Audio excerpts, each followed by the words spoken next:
They said it couldn't be done. They said it wasn't gonna happen. But Usopp piece is coming.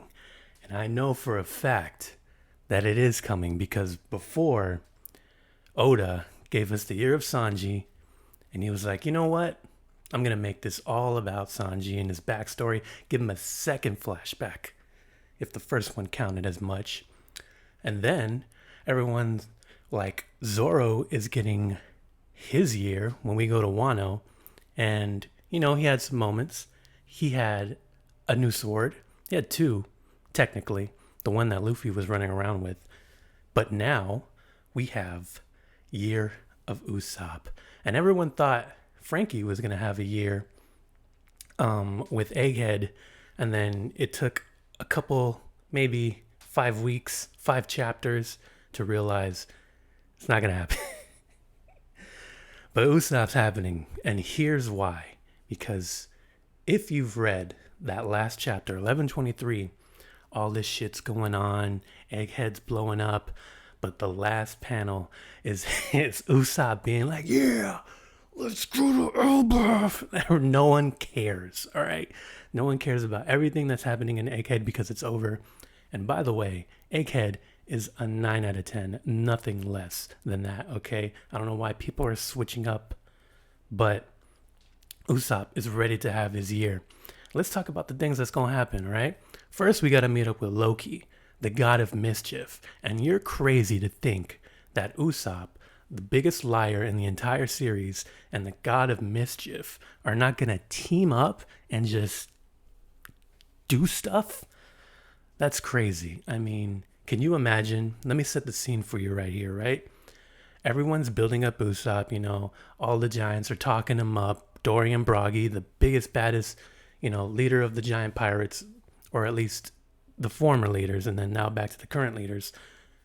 They're talking up Usopp, and everyone's like, yeah, yeah, yeah. And then Usopp's like, oh my God, it's really happening.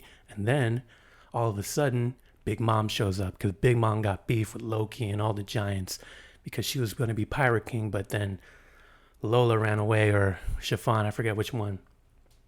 And then it's up to Usopp because everyone's like, don't worry, we got Usopp on our side and the Usopp pirates, which I'm sure he talked up into everyone thinking that Straw Hat Pirates were his pirates or whatever. And so Usopp's shitting bricks because he's like, oh my God, I have to show out. And then Loki's like, you know what? I'm going to train you, Usopp. We're going to train together. And then that's when Usopp becomes the hockey man, the man that he's meant to be.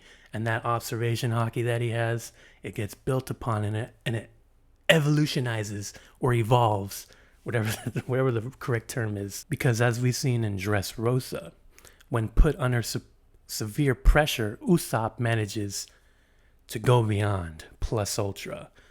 So we're going to build upon that observation hockey where it's like Superman, where you can just see X-ray vision from like miles away.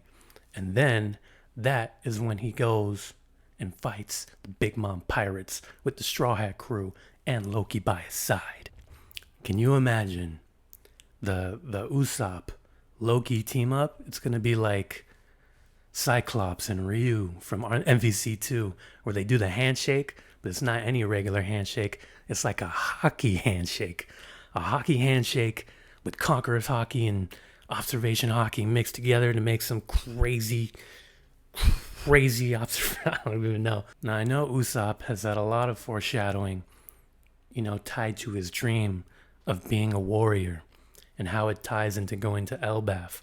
That's how we know this will be his year because, you know, everyone thinks he's going to have like this Thor hammer type of deal. But let me go a little further into my theory on that, because if Big Mom shows up to Elbalf, what do you think is going to happen?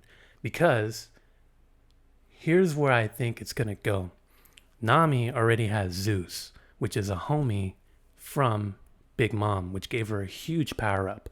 But Zeus, in like mythology, is a god of thunder, god of lightning or whatever, right? So we go to Elbalf and we get Thor's hammer. And what do you think is going to happen to Thor's hammer is all of a sudden, Big Mom is going to make it into a homie. However it's going to happen, it's going to turn into a homie.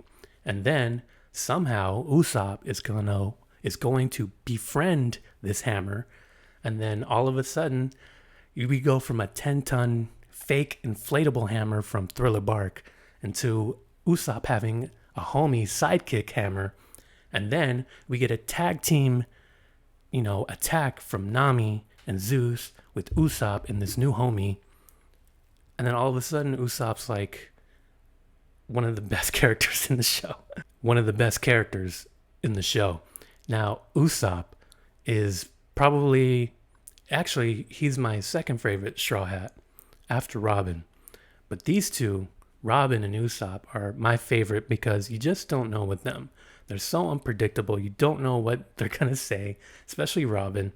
And you don't know what they're going to do, especially Usopp, because all of his lies come true. And you don't know what he's going to lie about next because he's scared out of his mind and he's trying to cope with the fact that he doesn't really know what he's doing. But in the end, he pulls through. And I really think he's going to pull through in Elbalf. I mean, for all we know, we can get a One Piece film Brave, and it's Usopp in the front. Do you remember film Stampede, where Usopp was carrying Luffy on his back, putting it on his back literally, and then walking him through the fire? Do you remember that? Because I remember that because I went to the bathroom during that part, and then I had to come back like on YouTube and look up that scene because I was like, did I miss a scene? And then apparently it was that scene, and then I felt stupid. But when you remember that, do you remember the feeling that you had when it's like, damn, that's the real first mate right there. That's Usopp. That's what I felt. Everyone thinks that Elbalf is going to be about, the Void Century and finding out what happened 700 years ago. But in the end, we're all just going to say, F all that, and let's follow Usopp and make him the main character for the entire arc. Because people don't think that he's going to get enough screen time. I think, and this is just me being delusional, I am keeping my expectations extremely high. And they tell you not to do that in almost everything in life. But I'm going to do it anyways, because I feel like it. I want Usopp to be the star of the show. I want him to have his moments. Because do you remember how hype it was when he activated his observation hockey in Dressrosa and he got that X-ray vision like I talked about earlier? That was hype. And that was one of the best chapters of Dressrosa. And then when he ran away from, after Robin got turned into a toy. And then at the end, we find out he was actually running towards Sugar and Treble and he was ready to throw down, even though he kind of got his ass beat and then won by scaring the shit out of Sugar. That was great. I mean, it's so unpredictable. You really don't know what he's going to do next. And that's what I love about him. He's so human and he's so extraordinary at the same time. I can't wait for Elbalf to pop off because I can't wait for Usopp to pop off. All right. I think I might be one of the few Usopp fans out there. And I get it because when you're reading One Piece for the first time and you see Usopp's design, you do not want to see him at all. You do not want to see him in the story. You don't want to hear from him. You don't want to see what he does. I mean, he's just a dude with a slingshot. But he really proves himself and becomes one of the more beloved characters, in my opinion. And he really grows on you, and he really grew on me. Pause. And he's one of the best characters, in my opinion. So yeah, let me know. Do you think this will be the year of Usopp, like I beg it to be? I mean, this is just everything that I want right now in One Piece. This is damn near the last arc until we get to the final saga. Comment below who your favorite Straw Hat is. Is it Usopp? Is it Jinbei? It's probably not. It's not mine. Is it Robin? Is it whatever? And let's go to Elbalf.